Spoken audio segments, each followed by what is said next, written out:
আজকের আমি এখানে কি আলোচনা করব? চার্বাক নিয়ে। চার্বাক অনেকে বলেন এটা একটা ভারতীয় দর্শনের কিন্তু একটা গুরুত্বপূর্ণ পার্ট হচ্ছে চার্বাক দর্শন। এবং এটা প্রথমে বলে রাখি, এরা কিন্তু সবসময় প্রত্যক্ষের উপর গুরুত্ব দিয়ে থাকে, প্রত্যক্ষ ছাড়া অন্য কোনো কিছুর উপর গুরুত্ব দেয় না। এবং যেটা দেখা যায় সেটাকেই এরা ঠিক বলে মনে করে, যেটা দেখা যায় না সেটাকে এরা কখনো ঠিক বলে মনে করে না। মানে প্রত্যক্ষই হলো সব, অল ইন অল হলো প্রত্যক্ষ। তাহলে এবারে আজকের আমার টপিকটা হলো চার্বাক নামের তাৎপর্য কী। তাৎপর্যটা আগে প্রথমে জানা দরকার। অনেকে বলেন চার্বাক মতের প্রবর্তক বৃহস্পতির অন্য নাম চার্বাক। মানে চার্বাক দর্শনের প্রবর্তক অ্যাকচুয়ালি হচ্ছে বৃহস্পতি, তিনি এই মতটা তিনি প্রবর্তন করেছেন। অর্থাৎ চার্বাক দর্শনের প্রবর্তক হলেন বৃহস্পতি। তাই এই বৃহস্পতির উপদেশ অনুসরণ করে, তাই এই দর্শন হলো চার্বাক দর্শন। অর্থাৎ বৃহস্পতিকে এখানে বলা হচ্ছে যে চার্বাক দর্শনের প্রবর্তক, এবং বৃহস্পতি তাকে যে অনুসরণ করছে তারাই হচ্ছে চার্বাক দর্শন। আবার অন্যভাবে যদি বলা যাচ্ছে যে চারু, চারু শব্দের আভিধানিক অর্থ হলো বৃহস্পতি। মানে এটা যদি আবার অভিধানের দিক থেকে আমরা যদি বিচার করি, তখন সেখানেও দেখা যাচ্ছে সেই আভিধানিক অর্থ হলো বৃহস্পতি, চারু শব্দের অর্থ।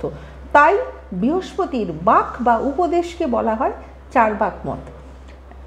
বৃহস্পতির বাক বা উপদেশ মানে বৃহস্পতি তিনি যে সকল নিয়মগুলো করেছিলেন, যে সকল তার বক্তব্যগুলো রেখেছিলেন, তার মতামতগুলো যেগুলো তিনি পুঁথির মধ্যে রেখেছিলেন, বা তার যে মতামত, তার যে কথা, তার যে আচার আচরণ, সেইগুলো যে মতটা অনুসরণ করছে সেটাই হচ্ছে চার্বাক মত।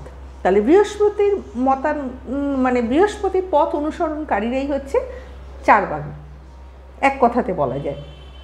আবার কেউ বলছেন চার্বাক নামে কোনো ব্যক্তি চার্বাক মতের প্রবর্তক। মানে একটা ব্যক্তির নাম ছিল চার্বাক, তার নাম অনুসারে এই দর্শনের নাম হয়েছে চার্বাক দর্শন।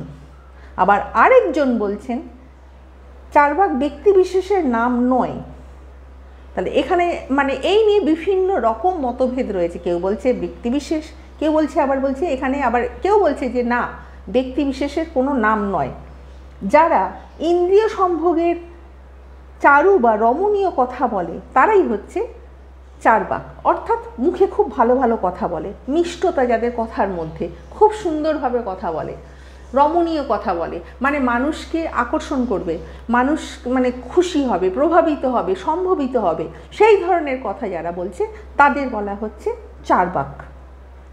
আবার ফের কি বলা হচ্ছে, চর্ব বলতে ঔদারিক ভোগকেও বোঝায়। মানে আমরা শুধু খালি খাবো আর ঘুমাবো, এই ধরনের যে ঔদারিক ভোগ, ঔদর মানে হচ্ছে মানে যে মানে পেট সংক্রান্ত, মানে খাবার সংক্রান্ত যে যে মানে যে যে মানে যে ধর্ম অনুসরণ করছে, এই চার্বাক যে মতেরা, এই যে খাবার সংক্রান্ত এরা বিষয়, মানে সব শুধু খালি খাওয়া, ঘুম, অলসতা, এই ধরনের যারা হচ্ছে ভোগকে বেশি গুরুত্ব দিচ্ছে তারাই হচ্ছে চার্বাক।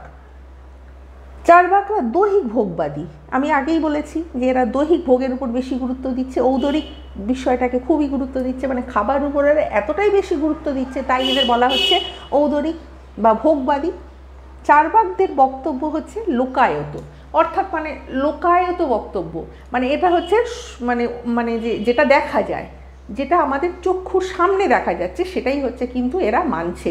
মানে যেগুলো দেখা যায় না সেই সকল জিনিসগুলোকে এরা কখনোই কিন্তু মানছে না। অর্থাৎ যেটা আমরা দেখতে পাবো সেটাই কিন্তু ঠিক, অর্থাৎ প্রত্যক্ষের উপর এরা কিন্তু ভীষণভাবে ডিপেন্ড করে।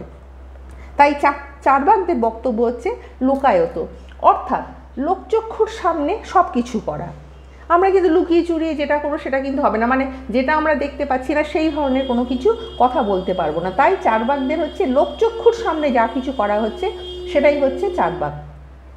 তাই একে লোকায়তিক দর্শনও বলা হচ্ছে। এই দর্শনে ইহলোকের দেহগত জৈবিক ক্ষণিক সুখের তুলনায় মনুষ্যচিত সূক্ষ্ম মানসিক সুখই কাম্য। মানে আমাদের যেটা ভালো লাগবে আমাদের সেটা করব, যেটা ভালো লাগবে না আমরা কখনোই সেটা করব না। আমাদের মানসিক সুখটা প্রথম দরকার, দৈহিক সুখটা প্রথম দরকার। সুতরাং যেটা আমাদের ভালো লাগবে না সেটা করব না, যেটা আমাদের সুখ হবে, যেটা আমাদের আরামদায়ক, যেটা আমাদের পক্ষে কমফোর্টেবল, সেটাই হচ্ছে এদের কাছে একমাত্র কাম্য। তাই এটাই হচ্ছে লোকায়ত দর্শন।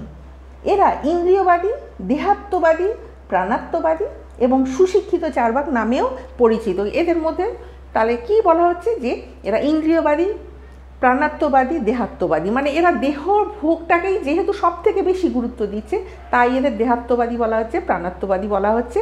তাই চার্বাক নামের যে তাৎপর্য রয়েছে বিভিন্ন যেভাবেই বলা হোক না কেন, সব সময় এরা প্রত্যক্ষের উপর বেশি গুরুত্ব দিচ্ছে আর দেহ সুখভোগের উপরেই কিন্তু বেশি গুরুত্ব দিচ্ছে।